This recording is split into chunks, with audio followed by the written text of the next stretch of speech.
Olá, sou Fernanda Massagardi e estou no ar com o programa Direito Legal. Hoje, o nosso convidado é o Dr. Fábio Picarelli, presidente da OAB aqui de Santo André, que estará conversando conosco acerca do assédio moral no ambiente de trabalho.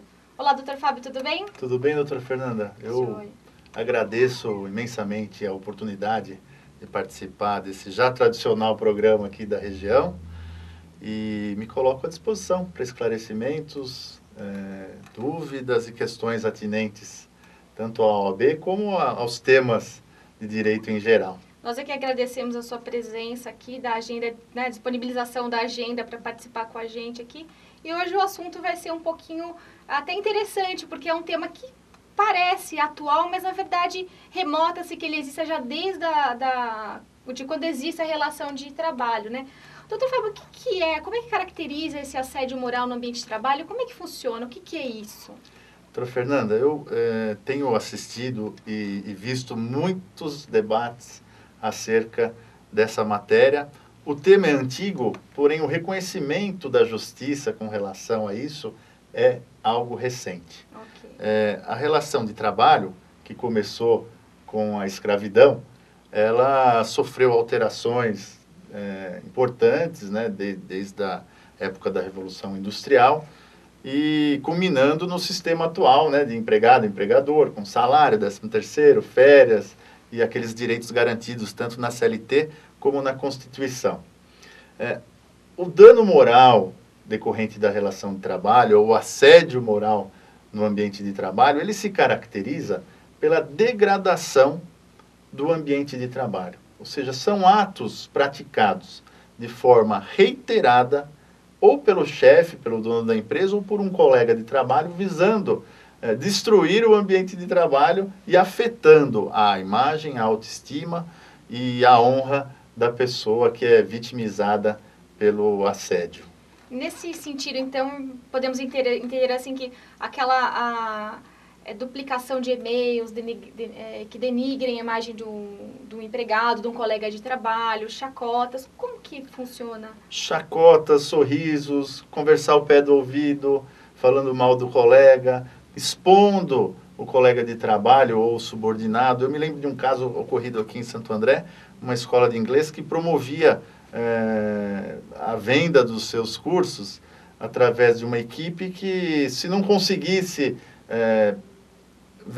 atingir determinada meta de vendas, era submetida a situações vexatórias na manhã seguinte perante o grupo. Nossa. Então colocavam um chapéu de incompetente na pessoa, colocavam de castigo num canto da sala, chamavam de vacilão, de incompetente, enfim, são palavras que expõem o trabalhador e que acabam atingindo a sua intimidade. Isso é vetado pela nossa Constituição Federal, pela CLT, pelo próprio Código Civil, né, que preconiza a indenização em casos de dano moral. Então, tudo isso, somados e de uma forma reiterada, caracteriza o atingimento da moral e o assédio propriamente dito. A partir do princípio que a moral é algo muito subjetivo, como é que a gente pode mensurar, ou como é que o Poder Judiciário ele tem, nesse sentido, julgado? Como é que é julgada a moral nesse caso? Então, aí, veja, vai muito do que a pessoa apresentar de provas. Okay. Né? Então, durante a relação de trabalho, ocorrendo esse tipo de atitude pelo colega ou pelo chefe imediatamente, hierarquicamente acima, superior, a pessoa tem que ir coletando provas. Então, pegando os e-mails, testemunhas, muitas vezes essas atitudes acabam levando a pessoa a procurar um psicólogo. Então, relatório do seu psicólogo, do seu médico, discriminando toda essa situação. Os afastamentos do trabalho, porque, por incrível que pareça, Fernando, esse tipo de procedimento acarreta, sim, doenças físicas. Né? Físicas e intelectuais, né? Então, assim, tudo isso, se colacionado no processo, se juntado ao processo com as devidas provas, vai dar subsídio para o juiz mensurar esse dano. Geralmente, se utiliza o próprio salário da pessoa como referência, então se pede de 10 a 100 salários da própria pessoa. Depois existe também a possibilidade de se pleitear a rescisão indireta.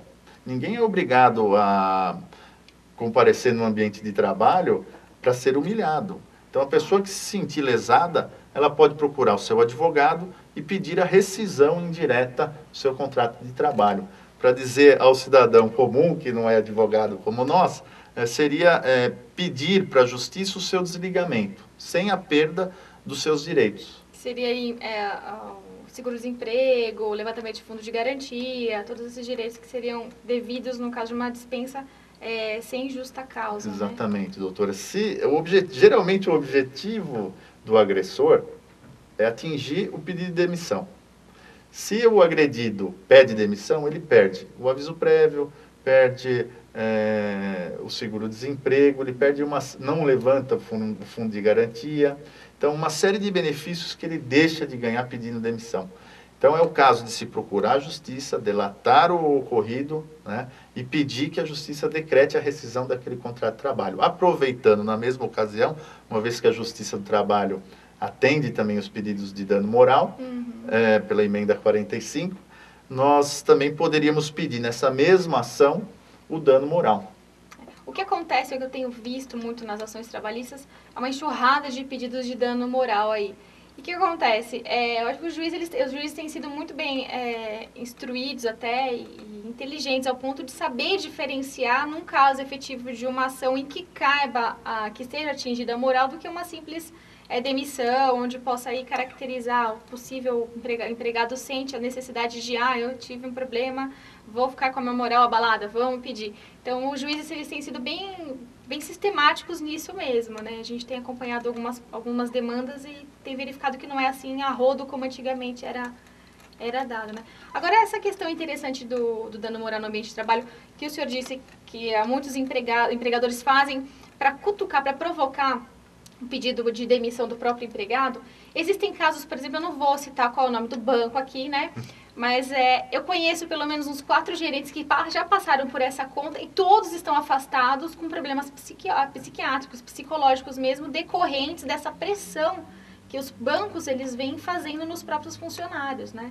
Doutor, isso é muito comum no ambiente bancário. Quem nunca recebeu um telefonema do seu gerente dizendo assim, olha, por favor, faça um seguro de vida comigo, eu até pago para você fazer o seguro de vida, ou seja, eles colocam metas inatingíveis, prazos totalmente absurdos. Isso caracteriza o assédio moral, sim.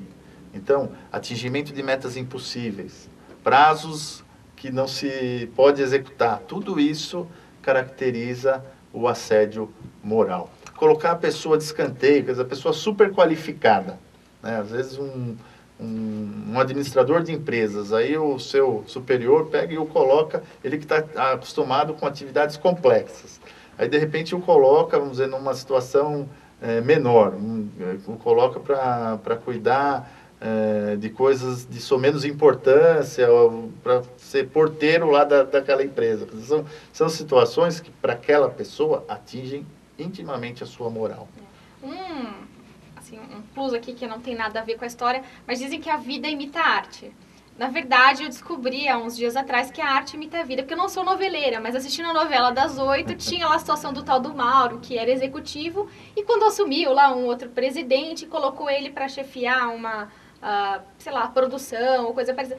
As pessoas assistem a televisão e não percebem que sempre essas informações jurídicas, elas estão sendo jogadas na mídia sem que a gente tenha consciência disso. Então, naquele caso específico, houve o dano por assédio moral. Ele poderia ter procurado um advogado e ter processado ali a empresa onde ele trabalha, né? Exatamente, exatamente. E bom que se fale na novela, né? Sim. Bom que se fale na novela porque as pessoas precisam saber dos seus direitos. Com certeza. Função essa absorvida pela OAB. A OAB aqui de Santo André tem lutado com muito afinco para levar os direitos aos seus cidadãos, né? Através da OAB itinerante e uma gama enorme de comissões que nós temos na Casa do Advogado. Hoje nós temos 57 comissões dentro da Casa do Advogado. Já nós vamos falar sobre isso. Vamos para um breve intervalo e voltamos logo mais com o Dr. Fábio falando para a gente com relação ao que a OAB tem feito para ajudar as pessoas no ambiente de trabalho.